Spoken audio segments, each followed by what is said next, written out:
পুরো টাটকা, মানে শক্ত আছে।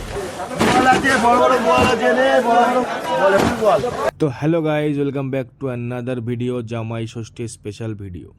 জামাই ষষ্ঠী বলে কথা, বাজারের বড় ইলিশ আর বড় গলদা চিংড়িটা তো বাড়িতে নিয়ে যেতেই হবে নাকি। তার জন্য ভোর 4টের সময় উঠে গ্যারেজ থেকে আমি আমার হায়াবুসা বের করে আমি আর মামা বেরিয়ে পড়লাম মাছের আড়তের উদ্দেশ্যে। মাছের বাজার নয় কিন্তু, মাছের আড়ত। মাছের বাজারে যারা মাছ বিক্রি করে তারা এখান থেকে মাছ কিনে এনে বিক্রি করে।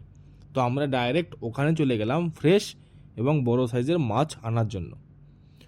তো ভাই মাছ দেখি আসছে নামছে, প্রচুর পরিমাণে মাছ, বিভিন্ন ধরনের মাছ, বিভিন্ন সাইজের মাছ।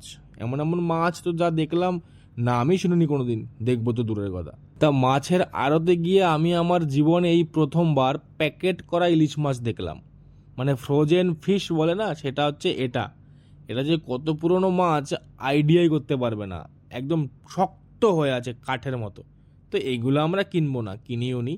আমরা নর্মাল বরফে যেগুলো মানে ট্রান্সপোর্টেশনের জন্য যেটুকু বরফ লাগে সেটুকু দেয়, সেটা ঠিক আছে। তো যাই হোক, মাছের আড়ত ঘুরে কটা ইলিশ আর কটা বড় বড় গলদা চিংড়ি কিনে আমরা রওনা দিলাম আবার বাড়ির উদ্দেশ্যে। আর হ্যাঁ, এটা তো বলতে ভুলেই গেছি, এই যে দেখতে পাচ্ছ মালটাকে, এটা দেশি খাসি, 4.5 কিলো ওজনের একখানা মুরগি, সোনালী মুরগি বলে এটাকে, 4.5 কিলো 1 পিস। তো মাছ আর মুরগি কাটাই ছাটাই করে রান্না বসিয়ে দেওয়া হলো। আর এদিকে গরম গরম লুচি হচ্ছে। একখানা গরম লুচি মুখে ঢুকিয়ে দিলাম, একখানা নয় 4-5খানা মেরে দিয়েছি। তো যাই হোক, একদিকে রান্না বান্না চলছে আর এদিকে জামাইবাবুরা চলে এসেছেন ইলিশ মাছ আর ফল মিষ্টি নিয়ে। শাশুড়ি মায়েরা জামাইবাবুদের বরণ করছেন, যেটা হয় ন্যাচারালি জামাই ষষ্ঠীতে। ওদিকে 4.5 কিলোর মাংস রান্না হচ্ছে, আমি গিয়ে একটু হাতাখুন্তি নাড়িয়ে দিয়ে আসলাম যাতে একটু ভালো টেস্ট হয়। তো দেখতেই পাচ্ছ এদিকে অ্যারেঞ্জমেন্ট জামাইদের জন্য, এলাহি ব্যাপার স্যাপার একদম। দেখে তো আমি অবাক, আমি ভাবছি মাছ মাংস তো আমরা নিয়ে এসেছি, কিন্তু আরও এত কিছু কখন জোগাড় হলো জানিই না। তো যাই হোক, জামাইবাবুদের বসানো হলো খেতে। তো জামাইবাবুদের খাওয়ার উদ্বোধন করে দিলেন শাশুড়ি মায়েরাই। তারা আদর করে জামাইদের খাইয়ে দিল, তারপরে খাওয়া শুরু হলো। একে একে ইলিশ মাছ, চিংড়ি মাছের মালাইকারি, 4.5 কিলোর সোনালী মুরগি, আর সাথে আরও অনেক কিছু। দেখে কোথাও না কোথাও মনে হচ্ছিল যে জামাই হয়ে যাই, বছরে একবার হলেও এরকম আদুরে খাওয়া তো খাওয়া যাবে। তো যাই হোক, জামাইবাবুদের খাওয়া হয়ে গেলে আমাদের বাকি লোকদের খাওয়ার পালা।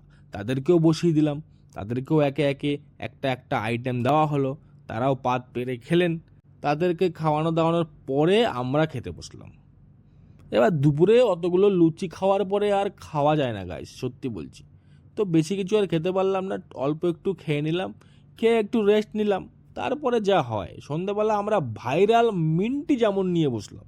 সোশ্যাল মিডিয়াতে এই বোতলটা হেভি ভাইরাল, মিন্টি জামুন। আমরা একটু ট্রাই করে দেখি, জামের সিজনে জাম জাম টেস্ট পাওয়া যাবে। তো একটু বোতল খুলে আসর বসলাম। আমরা আবার ভদ্র ছেলে, বেশি খাই না। অল্প একটু খাওয়ার পরে আমরা আসর বন্ধ করে দিলাম, তাস মাস খেললাম, ফুল এনজয়মেন্ট। ঘুমোতে ঘুমোতে রাত কটা হয়েছে আমরাই জানি না, 3-4 মনে হয় বেজে গেছিল।